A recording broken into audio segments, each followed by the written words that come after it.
Hello everybody, Mobtrap here. I decided to change a little bit the format, the way I'm talking about the episode, because I'm not giving enough commentary and I think that I should.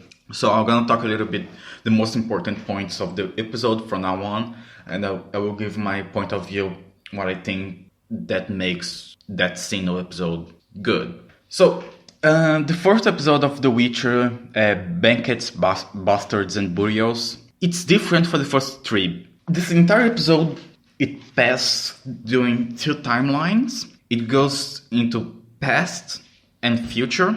We start with the board inside of a house. I'm pretty sure it's some type of bar.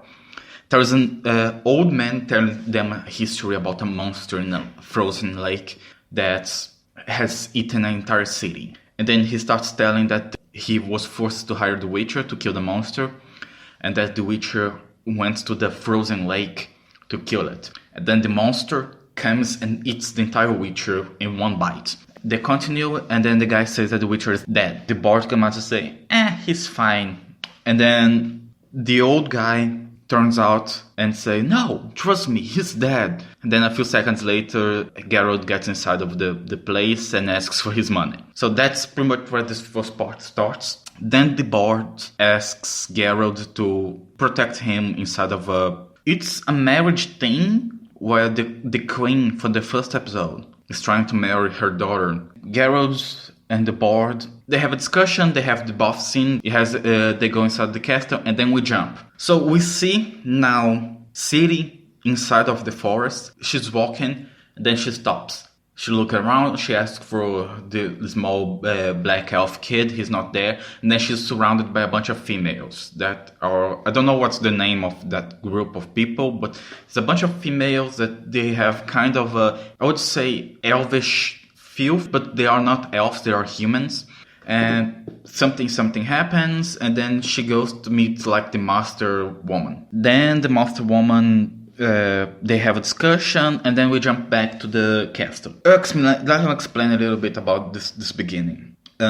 This scene with Geralt, the board, and the marriage, it happens in the past. So the entire episode we pass inside of the castle in the past. It's a marriage party. The queen in the first episode is on it. She's now single because it's the past, and then she's trying to marry her daughter to one of the kings from another reigns or something like that. The queen and the girl have a small discussion about marrying. Pretty much what happens after that, someone that works for the queen alerts the queen that Geralt's there.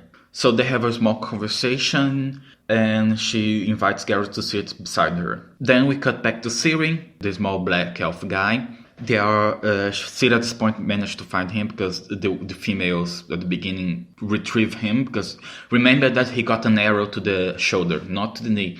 The old, I would say the leader of that group of females say that they need to drink some water to be sure that they are going to be pure of heart, stay inside of the forest. And then we cut back to the castle. The queen is trying to make Geralt kill someone for some reason. Geralt says that he's not going to kill anyone. Pretty much doesn't matter what the queen says, she's trying to make him kill someone and he's denying. She threatens to torture him and he says, you can do it whatever you want, you won't be able to make me change my opinions. And then we start presenting the people that are offering for the hands of the princess. Comes the first guy, the queen pretty much humiliates him. Then we cut to the next one. When we cut to the next one, we are explain a little bit about him, but we don't show what the queen talks about him, what she responds for him. So a little bit later, I think a few seconds later, someone in a helmet, he's a knight, and he managed to save the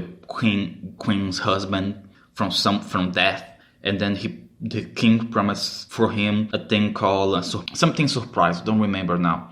There's a specific word for it. But what happens is that the princess now needs to marry him, and we have an entire scene about that. By the way, I forgot to tell you, but there is a scene a little bit before it that shows Yennefer working, carrying a queen, a different queen, to go meet her husband, and they have a discussion. The queen tells her that the king thinks she's useless because she can't give him a son, and then they start talking, and Yennefer pretty much tells that wants to do this thing for 30 years. She thought she would be kind of the biggest king's mage assistant, and then something happens and all the guards starts dying. What happens is that the king sent an assassin to kill her, not Yennefer to kill the queen, because the queen did pretty much, she ended all the chances of giving the king a son. So they have a little bit of pursuit. We show a little bit more magic. I really like the scene because of the magic they use, the way that they create portals and stuff. And there's like a monster that has blades for claws, killing everybody and hunting them with a guy. So that's where the scene ends. A little bit after the assassin managed to kill the woman and the baby, and then that scene cuts. This quote-unquote knight tries to hide his face, but one of the guys in the court removes the knight's helmet and shows that he's kind of a hedgehog mixed with a man. Very, very, very Sonic.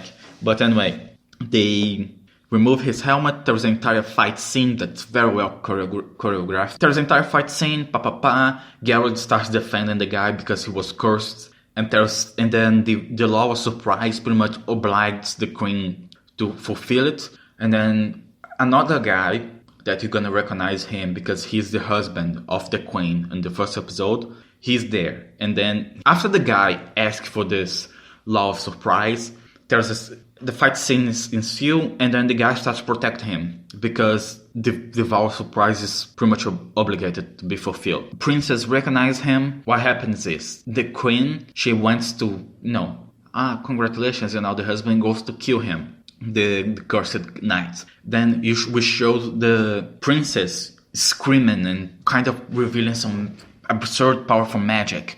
But while that happens, there's like a storm. We show the wizards trying to counter the magic. No one can do it. And then we show Geralt drinking a potion. It's very cool, a very cool scene. I really don't want to spoil it. Anyway, we are done with the scene. Both of them pretty much get married. The queen goes to him, accepts him because of the law. The princess is super happy because she wants to marry him. I think they know each other. But what happens? They get married and then the curse is lifted. And the guy pretty much turns out to Geralt. The cursed guy turns out to Geralt. And then they say, thank you for helping me, saving my life. I will give you whatever you want. Geralt tries to deny and he insists. And Geralt, he denies, but after the first denying, he pretty much say, okay, so I would choose the same as you. The law of surprise. There is a and we realize that the girl is pregnant and The mage that works for the queen knows Geralt from an old time. They are like really close friends. There is a scene with them in the end. And then we cut. Now we have Yennefer in a beach and she's holding a dead baby. It's the dead baby that the princess was carrying. And then she starts having a few things saying that females are only used, etc., etc. And then she starts burying the kid, that dead kid. Then we cut back to city, which shows that the young black elf kid, he's drinking the water, and then he goes to city to drink it and there's no effect. The old woman tells her that she needs something stronger, and then she goes to a tree, stab a tree. The tree starts licking sap. Yennefer drinks the sap and she has a vision of a tree. Very cool scene, actually. And then the tree speaks to her, what are you, girl? And that's the end of the episode. Now my commentary part that's gonna be bad.